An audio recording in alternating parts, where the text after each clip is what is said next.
To the women in our campaign who were harassed or mistreated, I apologize.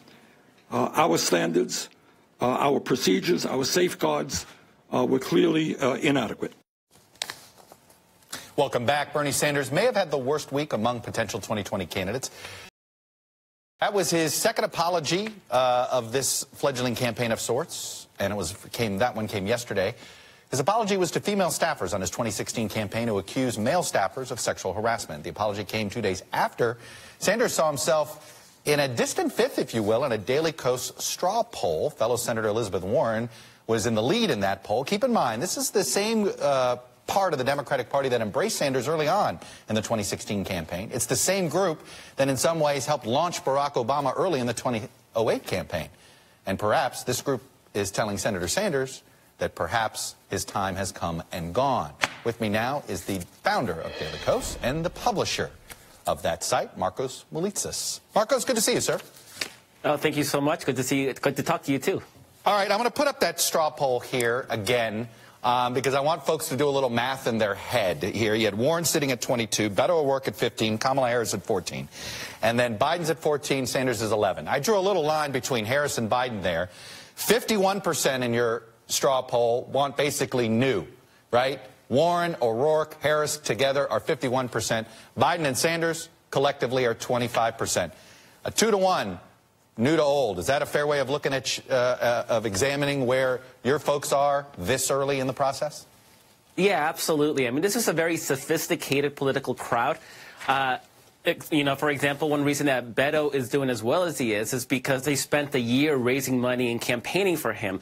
They've known Warren since before she was senator, the same with Harris. So this is a crowd that really knows the candidates already and is, I think, most part, looking forward as opposed to seeing what the past of the party looked like. All right, when you look at what's happened to Bernie Sanders this week, how much is Sanders' problems with this portion of the electorate is about things he did on his campaign, and how much of it simply is, yeah, that's nice, you were 2016, we're looking for something else?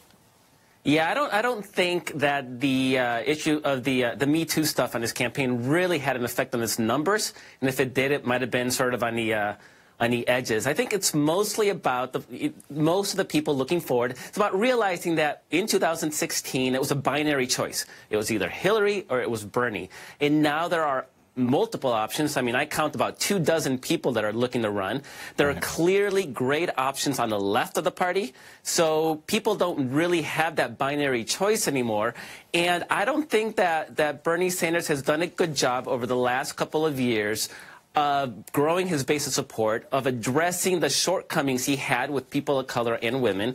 And so now that there are other options, people are more than happy to take a look at what else is out there. You've not been shy about your affection for Elizabeth Warren, Kamala Harris. Let me ask you about Beto O'Rourke. He did well in here. He is all the buzz in sort of elite liberal circles. What do you make of him, and do you have a similar affection for him as you do for Warren and Harris? Well, to me, generally speaking, broadly speaking, I think we are in a political climate that is about the Me Too movement. It's about Black Lives Matter. It's about the Dreamers. It's about people of color and women asserting themselves politically in a world that hasn't been kind to them.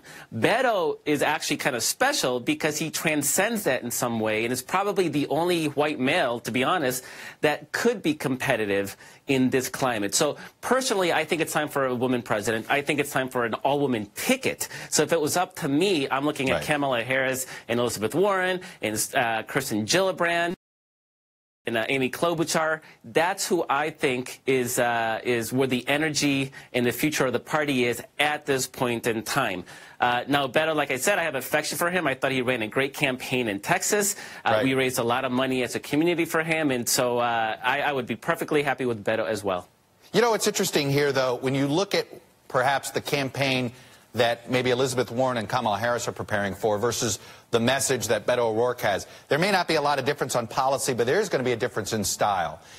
And in 2008, the Democratic Party was looking for the Can't we all just come together, right? There's not a red America, it's a red, white, and blue, the Barack Obama message.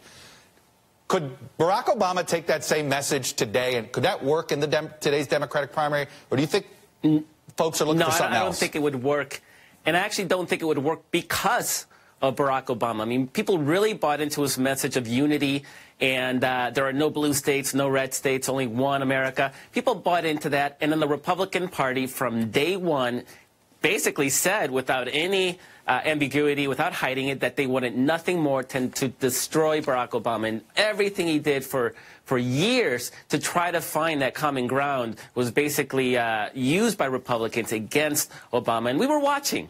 We were watching the entire time, and so there isn't a lot of appetite for anybody that says there aren't red states, when clearly there are. And we've seen them. And because of that, there are children in cages in the border. There are people who right now don't have food, don't have money to buy food because of the shutdown. There are clear differences. And this is where I think Beto and maybe Amy Klobuchar would have problems in their message, because they're about unity and about not creating divisions. And there are divisions in this country, and we need to confront those head on. Right. And I do suspect that the candidates that make that very clear in the primary are the ones that are going to come out ahead. I'm curious, you said something, you said really tough for any white male, maybe outside of Beto O'Rourke, to transcend this moment.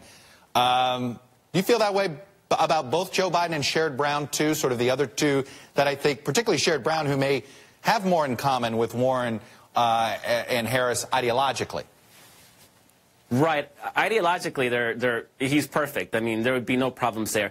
I just think that there is this moment right now where women are ascendant. I mean, they're about 60% of the Democratic Party. White men voted with Democrats, I think 39% last year in the 2018 midterm elections. So it's a party that is basically fueled by women and people of color. And it's candidates that were most exciting in 2018 were women and people of color, and that's where sort of the energy is. That's what the base is looking at, candidates that look like them. And so it is a moment that doesn't, it's not kind for candidates like Sherrod Brown, Joe Biden, Jeff Merkley, any of these candidates that aren't women of color, or women or candidates of color. Before I let you go, I had Debbie Dingell on earlier, Democratic Congresswoman from Michigan. You could hear in her voice they just want to end the shutdown. I'm not saying they're going to capitulate to the president, but it does sound like they may try to come up with some compromise that gives him a fig leaf. How will your community react to that? It depends on what that compromise is. I mean, it's really going to be the details. If it's a capitulation of Trump in any substantive way, obviously people aren't going to be happy about it. And there's really no reason politically for Democrats to do that. It's clear in the polling. It's clear in where the energy is in the party, in the country right now, that the Democrats have the upper hand. And there's no reason to give Trump an out that he himself created. He boxed himself in. Therefore, he needs to either come up with major concessions to end the shutdown, or we continue to wait this out. This is not good for Trump. This has not been a good week for him.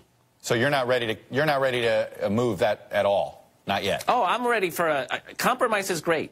There are lots of things Democrats would be happy to offer as a compromise, not a capitulation, though. Markos Moulitsas, it's going to be fun to talk to you throughout the year and figure out where this party is headed, particularly in the